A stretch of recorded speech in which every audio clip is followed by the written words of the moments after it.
Hi there, it's Tanya McIntyre. Red Roof Recovery, a program to soften the path of recovery from substance and behavioral addictions. Today, I want to talk to you about a concept that was introduced to me early. Well, I shouldn't say early in my recovery.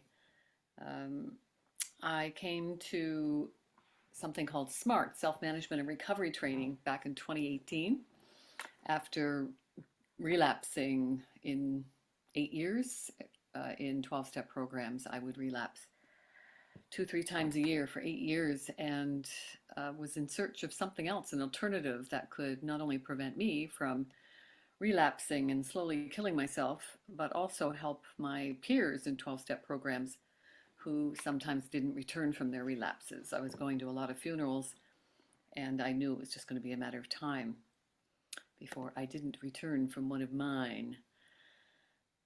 So I found SMART, Self-Management and Recovery Training, smartrecovery.org, a wealth of information that you can find there. And I was introduced to something called the hula hoop concept, where we learn to focus on the things we can change and we learn to accept what we cannot change. And in the 12-step program, we often recite the serenity prayer. God, grant me the serenity to accept the things I cannot change, the courage to change the things I can, and the wisdom to know the difference. And when I became involved with SMART, I tweaked that a little bit. And now I say, grant me the serenity to accept the people I cannot change, the courage to change the one I can, and the wisdom to know that it's me. So when we look at the hula hoop, that brightly colored plastic hoop that we try to keep balanced around our swirling hips without having it fall to the ground, it was certainly a balancing act that some of us developed, but just as many of us, including me, lost interest after trying and failing a few times. Not as easy as it looks, for sure. And there are a couple of lessons in this metaphor of the hula hoop that I'd like to share with you. The hula hoop metaphor can remind us that there is great power in knowing that the only thing we can control in life is ourselves. And when we practice things, anything, with patience and persistence, we can pretty much master just about anything. You can also think of the hula hoop as your very own sorting tool for identifying what you can control and what you can't control. If it's outside of your hula hoop, it's likely beyond your control, and any effort to control those things are wasted. So what can I control and what can I not control?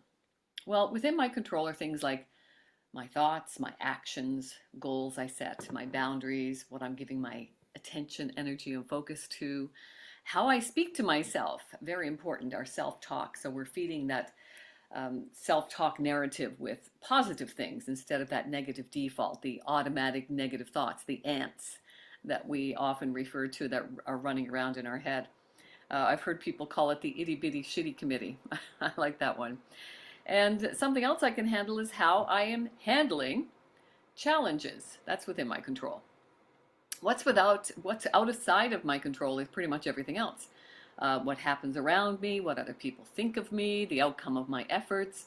We have to let go of the outcome. We can control what efforts we're making, the outcome not so much. How others are taking care of themselves, the opinions of others, the actions of others, the past, the future, all of that outside of our control. So think about what's in your hula hoop. Well, definitely your body is there, what you believe is there, your values, your dreams, your wishes, your goals, your thoughts, your opinions, your ideas, your feelings, your actions, your boundaries, and how you respond, and how you speak to yourself and others. What's outside of your hula hoop? Absolutely everything else, right? Other people's thoughts, feelings, actions, opinions, the weather, my internet connection, the current sad state of the world order. Absolutely. So imagine that everyone in the world has their very own hula hoop. And that's a lot of hoops that are often crashing into one another, right? So just remember what's within your control, what's inside of your hula hoop, and what's outside of your hula hoop. That remains out of your control. Now, I know it sounds a bit simplistic, but I think you might be amazed when you realize how often you find yourself in someone else's hula hoop. I know I do. So let's talk about things we can change. Well, the first thing we do when we wake up, make your bed, recite positive affirmations. I know when I go into the bathroom, I have on my bathroom wall a lot of different positive affirmations that I'm greeted to every day.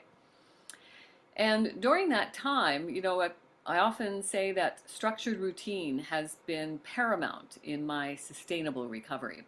And I should mention that after relapsing in 8 years of 12-step programs, um, when I did become involved with SMART in 2018, I'm recording this in 2022, and I just recently celebrated 4 consecutive years of sustainable abstinence from drug and alcohol addictions. So there's something to be said about SMART recovery. Cognitive behavioral therapies is the foundation that SMART is built on, and cognition is just a fancy word for thought. So the premise being that we can change the way we think, and then we can change the way we feel. Change how we think, change how we feel. So what can we change? What's within our control? The first thing we do when we wake up is within our control. We can either decide to make the bed or not. We can recite some positive affirmations. We can brush our teeth. We can do our hair. We can have breakfast, depending on what your situation is with your home environment, whether you're dealing with kids and getting them ready and off to school, getting ready for work. And during all of this, you can decide how much you're enjoying life. I have this ritual, like I said, structured routine, very, very important for me. And the routine is pretty much the same every day, because the routine when I was drinking and drugging was pretty much the same every day. So no difference when now I'm living a life abstinent from drug and alcohol addictions. It's the same structured routine. It's just one that's not killing me slowly every day. So as I'm going through my routine, I have this Tibetan cup ritual that I use every night. And the Tibetans used a cup, and they turned it over just before they went to sleep. And that not only would represent the end of the day for them, it also represented the end of their life. So one thing about 12-step programs is that, I've been indoctrinated in 12 steps. I still go to 12-step meetings. I love them for the peer support. I think it's a great personal development program. And I love the slogans. I recite them all the time. 24 hours, that's all we've got, one day at a time. So I really resonated with this Tibetan cup ritual, the cup of life and death. Some people find it morbid. So the trick is that you have to keep looking for something that resonates with you, something that you're going to use every day.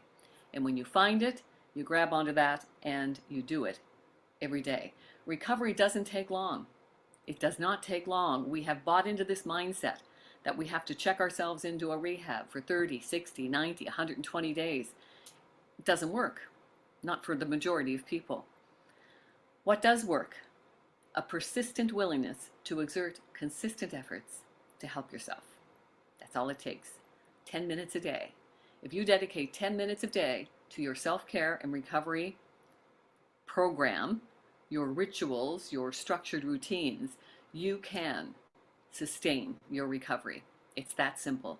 A persistent willingness to exert consistent efforts to help yourself. So as you're going through your structured routine, the Tibetan cup ritual, yes, down the rabbit hole as I go, that's it. So when I turn that cup over, just before I go to sleep, I'm prepared to die. I'm kind of hoping that's how I go, peacefully in my sleep. And then when I wake up in the morning, it's like, holy mackerel, look at that. I turn the cup up and there is something transformational about that. I get another day. So I'm using that 24 hours as best I can. I'm doing the best I can, taking as many positive steps and actions as I can to accomplish the goals that I've set.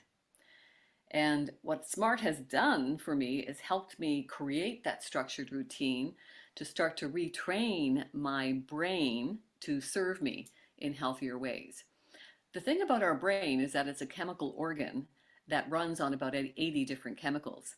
But what we have working for us with our brain is the neuroplasticity that's available there. So all it takes is repetition to have good habits replace the bad habits and addictions. So while we're doing that structured routine, we're deciding how much we enjoy our life, how content we are, how strongly we feel about something, and this is a big one for me, how I am going to react or respond. I have learned to stop reacting and start responding. I can also now think about how I'm going to be dealing with the stresses in my life, because stresses aren't going anywhere. So we need to know how to deal with it in a healthy way. I also decide how much I'm going to be worrying about stuff. My philosopher dad used to say, worry is the interest paid on a debt that never comes due. And it is so true. It doesn't matter how much worry we put on something, it doesn't change the outcome of anything. Yeah. And also how am I spending my time? Where am I putting my attention, energy, and focus? And how I'm expressing my concern and how I'm doing it effectively. How I'm spending my money. Oh, baby, we could talk about this for an hour. Credit card debt. North Americans are now carrying more credit card debt than savings. The average credit card debt apparently held by a North American is $50,000. And I often went to schools to do presentations through Junior Achievers for students to talk about developing critical thinking and developing what's within their control early. Sooner than later is better. And the thing about debt, credit card debt, is that it's almost impossible to get out from under once you're buried within it. And the example I used to give to the kids, the students, is a credit card of just, let's keep it simple, $1,000 balance. A $1,000 balance on a credit card that carries a 19.99% interest, which is about the average now for a credit card. How long do you think it would cost you, or how long would it take you if you were just to make the minimum payment on that $1,000?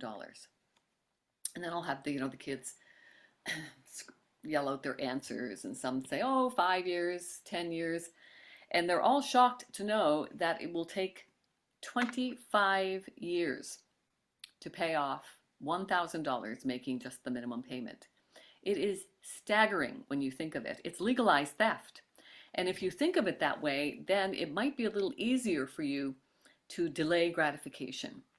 Delay that instant gratification. When you're tempted to use your credit card for something, stop and ask yourself, would I be doing this if I couldn't pay it off in 30 days? Would I be doing this if I had to pay cash? Would I be buying this? Is it really adding value to my life? Is it something I really need? Is it something that's going to last 3 to 5 years? Or is it something I'm going to be having to replace in a couple of years? Because we seem to have this kind of automatic obsolescence built into things now that we've sold ourselves off to China. We're getting all of this junk in dollar stores that we have to throw away after a year or two. Not just dollar stores, pretty much every store now. So that's where we are. We are getting all of our things from China. And think about that too. It's all slave labor. Do we really want to support that with our hard-earned money and credit card debt that is just making other people rich? So just give it some thought. Pause. As I say, leave it in draft for a while. If you can wait 24 hours, I bet you will decide not to go through with that purchase. So how you spend your money is definitely within your control. What substances you use, how you're helping your loved ones. And what about your heart rate and your blood pressure? That is definitely within your control. Tone of voice, oh, that's a biggie. My husband often says, Tanya, it's not what you say, it's how you say it. I have to continually work on that one. What I'm paying attention to, where I'm putting my attention, energy, and focus, that is definitely within my control. Our diet is a lot more than what we're eating. It's what we're watching, it's what we're reading, and it's what we're listening to. It's also who we're hanging out with. We become the company we keep. Our point of view, our opinions, our judgments, our assumptions, how we're getting help for ourselves. One of the hardest things we have to do is ask for help. So think about that. How are you helping yourself? Are you asking for help when you need it? What kind of help do you need? These are all things to reflect. One of my favorite words, contemplate. So if you find this helpful, Please share it with your friends. Follow me wherever you can. My husband and I do a weekly podcast you can find on YouTube at Red Roof Recovery. And remember to talk to yourself like you talk to your best friends. And I hope to hear from you soon if you want some help kicking a substance or behavior that's not helping you. It's easy when you have a persistent willingness to exert consistent efforts to help yourself. May the force be with you, and remember, you are the force.